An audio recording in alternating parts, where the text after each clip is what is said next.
Well, greetings and welcome to another Perspectives. And this one will be the final one of this year, 2022. And so I thought I would join you from here, my downstairs living room, and really just to talk out the year, to talk us out the year, not to talk really about the year. I honestly did not come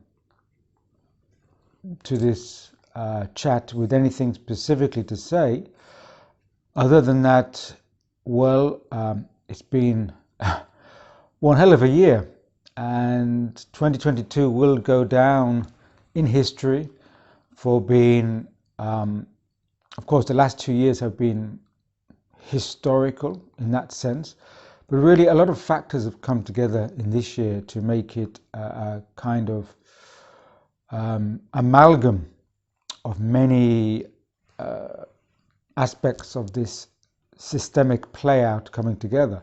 And many people unfortunately have suffered this year, whether directly or indirectly, whether suffering from physical health issues, mental issues, or being impacted by the aspects of the supply chain disruption, the inflation, the living cost increase, the energy prices, and all these associated issues. And I cannot say that next year, 2023, will be any better. In fact, I have a suspicion that it's going to be even rockier, as these things that have been set in motion this year are going to be playing out or coming closer to their end point next year. And so I do suspect that things are going to be getting a little more discomfort next year. But I'm not going to give any predictions, because I don't want to even put my mind in that zone, because we know the power of the human mind. And I think this is part of the predictive programming which is going on now. We're being told that, or we're being shown or implied that all these things are going to happen. And so if we put our focus on it, they're more likely to happen, because we are almost telling the universe that's what we think is going to happen. And the universe is going to say, well, if your power of creative thought thinks it's going to happen, that's what is going to happen. So I do feel it's sometimes problematic when people on groups wish to give their predictions for next year, because predictions are a thought attractor, and we know what happens with thought attractor. They attract exactly what they're thinking about. And as the old adage goes, whatever you resist persists, because you are energetically attracting that into your zone. I heard a nice analogy recently. It's not mine, but I do resonate with it. And I think it was Pam Gregory who was saying that, let's think of this as you're traveling in a plane. And when a plane enters a storm, the lower down the plane is, and the plane in the storm, then you're going to feel the turbulence. And the lower you are in the atmosphere, that turbulence is going to be stronger. But if the plane manages to rise in altitude and rise above the storm, then the turbulence ends, or it's vastly reduced. And so you're traveling over the same terrain below, but depending on your altitude depends on how much or how little you are impacted by the turbulence. And I think that's a very good analogy, because in terms vibrationally wise, in terms of frequency, we can place ourselves at a higher altitude or a lower altitude. And of course, being in a lower altitude, we're going to feel that turbulence. And, we are traveling across the same terrain, but it impacts us differently. So a lot of what's happening now with this predictive programming, the propaganda, the fear factor is very high. And I think, we should be very careful and aware and mindful that next year that fear factor is going to be increased. And so if we engage and entangle with that fear factor, we're going to be lowered down in our frequency and we're going to be hitting the turbulence. So I would say for next year, if anyone's going to make a New Year resolution, and I'm terrible for New Year resolutions, I don't know whether I make them, or if I make them, whether I keep them. But if there is going to be one, then perhaps we should say, let's be mindful of external events and be aware, make conscious decisions to observe them, clearly be aware of them, but choose not to engage with them, and especially not to be energetically entangled with them. So we can observe, detach, and hopefully maintain a resonance which doesn't get us dragged in to these the turbulence of these events. We are seeing almost the twilight of an old age.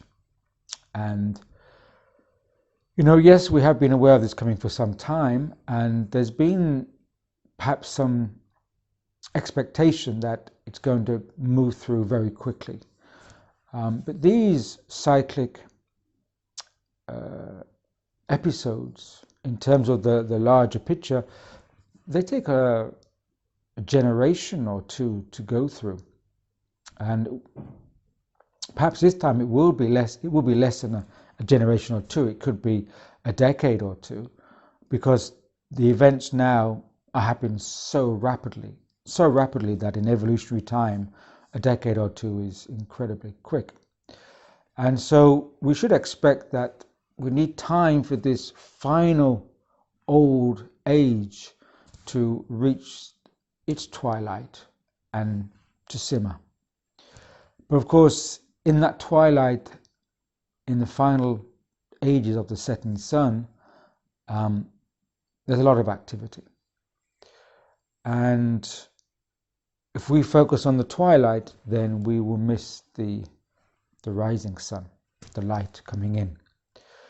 And so I would say for the time ahead, let us focus on the light.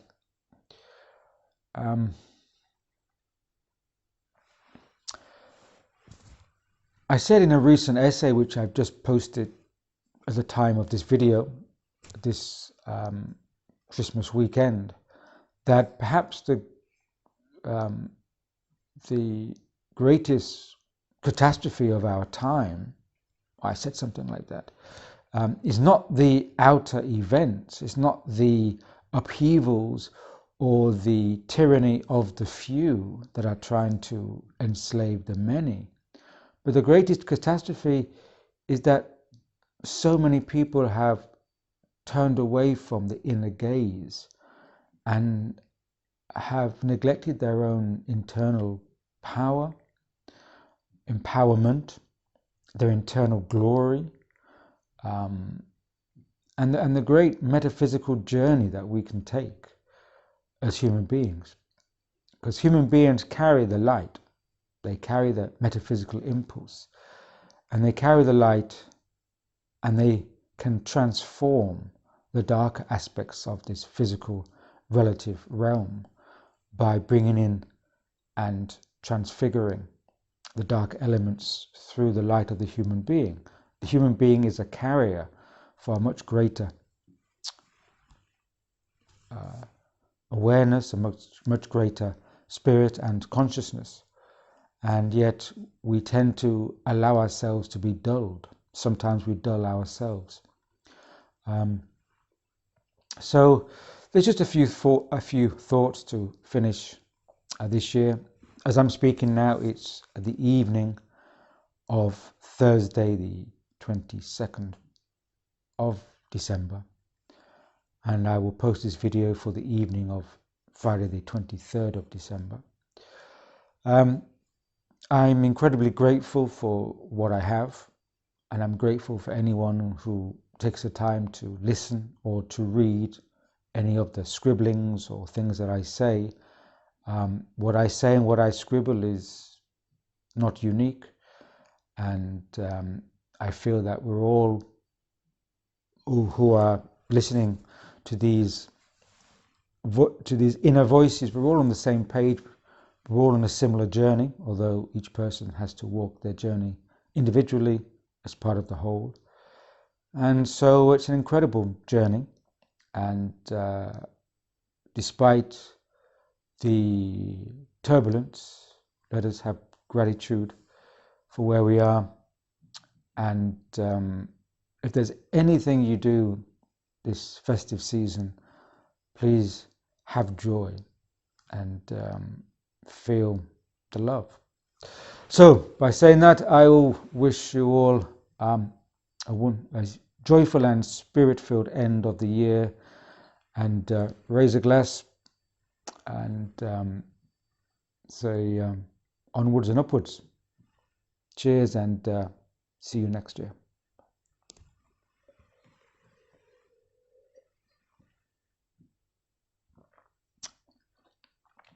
Not a bad Bordeaux.